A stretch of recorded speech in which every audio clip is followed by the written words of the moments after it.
विक्रम बेताल की कहानी। अधिक साहसी कौन। इस बार भी राजा विक्रमादित्य ने बड़े से पेड़ पर लटके बेताल को उतारा और उसे लेकर आगे बढ़ने लगे। खुद को बचाने के लिए बेताल ने फिर से राजा को एक कहानी सुनाई। बेताल कहता है, एक बार की बात है, कनकपुर नाम का एक शहर था, जिसके राजा का नाम यशोधन था। वो राजा अपनी प्रजा का खूब ख्याल रखता था। उसी शहर में एक सेठ भी था, जिसकी बेटी का नाम उन्मादिनी था। वो बहुत ही सुंदर और गुणी थी। उसे जो भी देखता वो उसे देखता ही रह जाता था। जब सेठ की बेटी बड़ी हुई तो सेठ ने उसकी शादी का निर्णय लिया। सेठ सबसे पहले राजा के पास अपनी बेटी की शादी का प्रस्ताव लेकर गया। सेठ ने राजा के पास जाकर कहा कि महाराज, मैं अपनी बेटी की शादी के बारे में सोच रहा हूँ। वो बहुत ही सुंदर, गुणी और विद्वान है। आप यहाँ के महाराज हैं, सबसे ज्यादा साहसी, गुणी और विद्वान आपसे अच्छा मेरी बेटी के लिए कोई नहीं हो सकता है।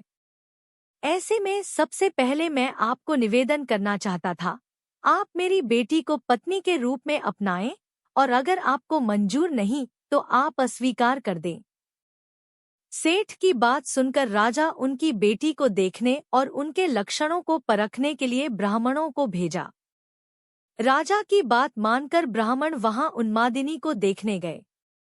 ब्राह्मण उन्मादिनी को देखकर काफी खुश हुए, लेकिन दूसरे ही पल उन्हें इस बात की चिंता भी हुई कि अगर राजा ने इतनी खूबसूरत लड़की से शादी की तो वो पूरा दिन उन्हें देखते ही रहेंगे और प्रजा पर ध्यान नहीं दे पाएंगे। इसलिए ब्राह्मणों ने फैसला किया कि वो राजा को उन्मादिनी के रूप और गुणों के बारे में कुछ नहीं बताएंगे। सारे ब्राह्मण राजा के पास पहुंचे और बोले कि राजा, वो लड़की अच्छी नहीं है, इसलिए आप उनसे शादी न करें।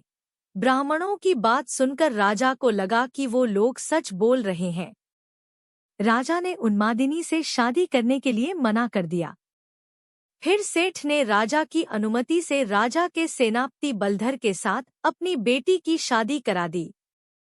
उन्मादिनी शादी के बाद खुशी से रहने लगी, लेकिन कभी कभी उसके मन में यह बात जरूर आती थी कि राजा ने उसे बुरी औरत समझकर उसके साथ शादी करने से मना कर दिया था।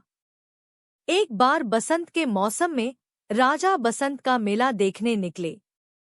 राजा की सैर की खबर उन्मादिनी को भी मिली। वो देखना चाहती थी कि वो कौन राजा था जिसने उसके साथ शादी नहीं की। यह सोचकर उन्मादिनी अपने घर की छत पर राजा को देखने के लिए खड़ी हो गई। राजा अपनी पूरी सेना के साथ उधर से जा ही रहे थे कि उनकी नजर छत पर खड़ी उन्मादिनी पर पड़ी। उसे देखकर राजा पूरी तरह से आकर्षित हो गए। उन्होंने अपने सेवक से पूछा, यह खूबसूरत लड़की कौन है? तब सेवक ने राजा को सारी कहानी बताई।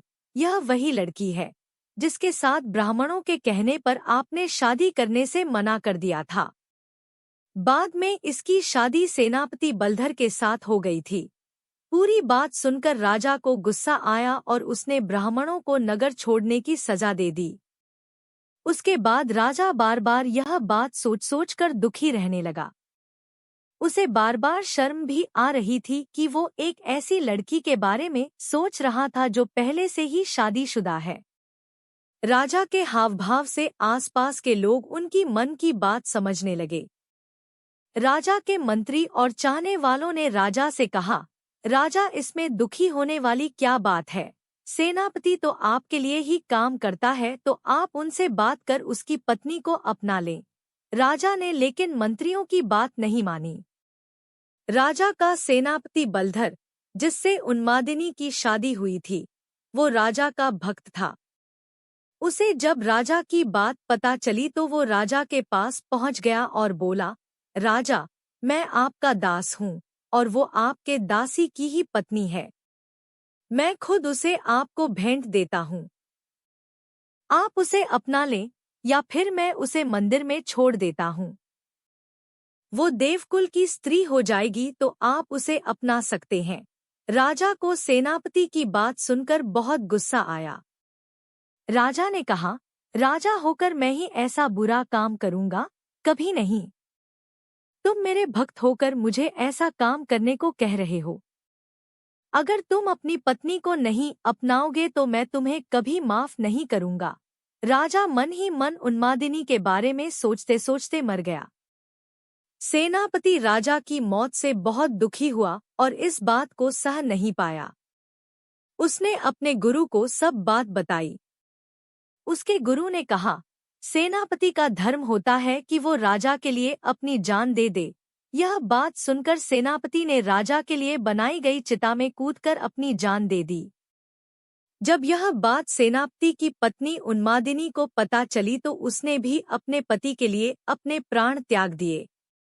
इतना बताने के बाद बेताल ने राजा विक्रमादित्य से सवाल पूछा, बताओ राजन, राजा और सेनापति में सबसे ज्यादा हिम्मत वाला कौन था?